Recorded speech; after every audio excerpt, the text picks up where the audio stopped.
Greetings, ladies and gentlemen. I believe that we should begin today's instruction with a very powerful reading. Let's go. All that befalls a man, all that is done by him, all that comes from him happens as a result of his state of consciousness. A man's consciousness is all that he thinks and desires and loves, all that he believes is true and consents to. That is why a change of consciousness is necessary before you can change your outer world. A change of circumstance happens as a result of a change in your state of consciousness, which brings to mind the biblical phrase, "Be ye transformed by the renewing of your mind." Romans 12:2. The book goes on to further say that to be transformed, the whole basis of your thoughts must change. But your thoughts cannot change unless you have new ideas, for you think from your ideas. I just love it. Ladies and gentlemen, my name is Mario Pedro Gould. You are now tuned into the Alpha Success Television Network. Today we will be exploring how does one acquire skills for success in the 21st century. The last video we talked about the relevance of skills. It's a prequel to this video, so if you haven't watched it, I recommend that you go right back and watch it because it will set a good foundation for what we will be exploring today. So, ladies and gentlemen, I believe that there's a lot of different ways for people to acquire skills. Today I'm going to set across my philosophy on it.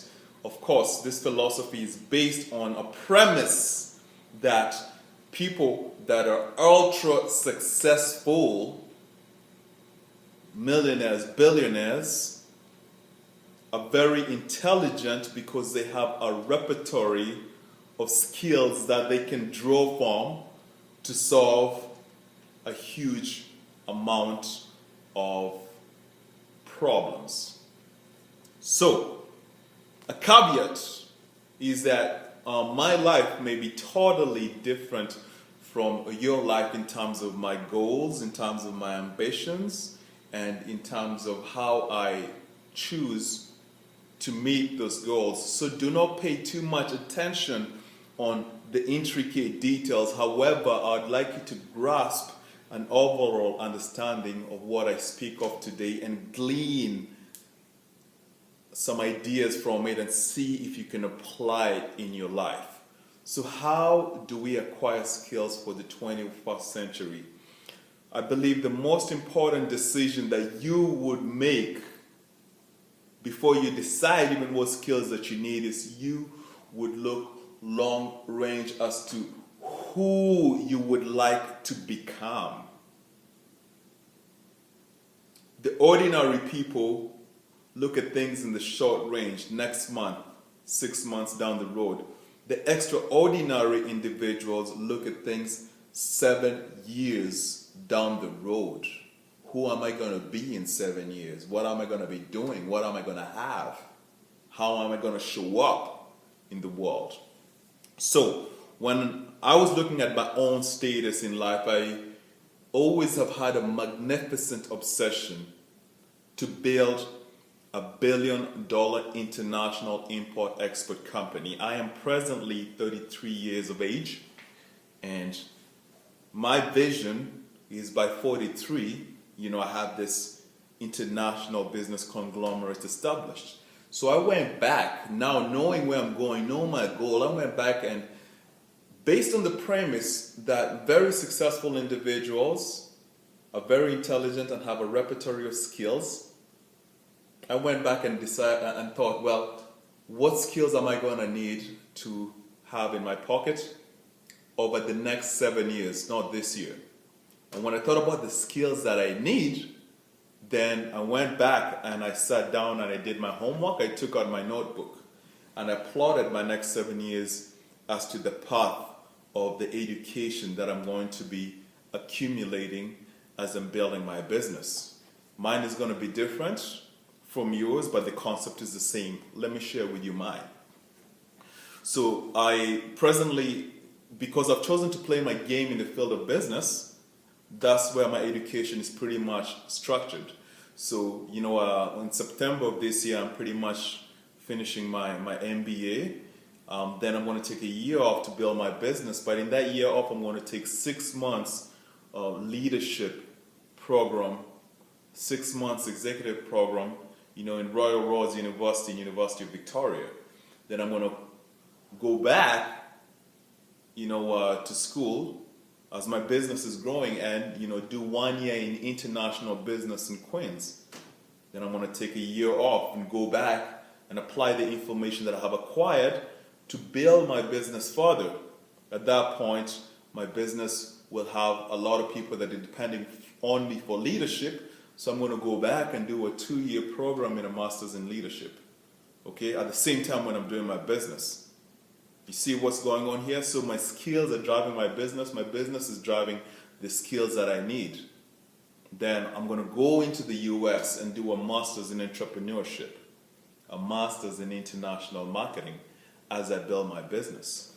So all this has been planned out in my head such that by the time I'm 40 years of age, I'm 33 right now, by the time I'm 40 years of age, my business is growing significantly, and at the same time, my skills and my repertoire of skills is growing significantly. By 40, I have 6, 7 master's degrees in business, but at the same time, I'll have a business conglomerate that's growing. So now I'm showing up into the world with a lot of information that can solve a lot of problems, for my clients and the people that I'm serving, on a global scale. So I shared with you my example because I'd like you to take it and look at what it is that you're doing. Maybe you're a coach. Well, what are the formal programs that you're going to be engaged in every single year till you get to your promised land of milk and honey? Maybe you'd like to be the top investment banker. Well, what are the formalized programs that you're taking? Maybe you want to be the best personal trainer. Best personal trainer doesn't happen from one program, but what are the continuous programs that you're taking every year for the next 7 years? Okay? So, ladies and gentlemen, as you can tell, I'm talking about some very deep stuff. Success is not as easy as people think that it is. You have to put in the work. You have to develop your skills. You have to develop your ideas. You have to be renewed by the transforming of your mind. Ladies and gentlemen, you have to do the work. And I believe it's a good time to go back to our reading and let's see if we can share with you another idea.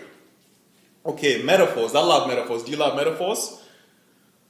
You must be like the moth in search of his idol, the flame, who spurred with true desire, plunging at once into the sacred fire, folded his wings within until he became one color and one substance with the flame. Ladies and gentlemen, just as the moth in his desire to know the flame was willing to destroy himself, so must you, in becoming a new person, be willing to die to your present self. Be ye renewed by the transforming of your mind. The power of awareness, Neville Goddard. Ladies and gentlemen, we are always on that deep shit.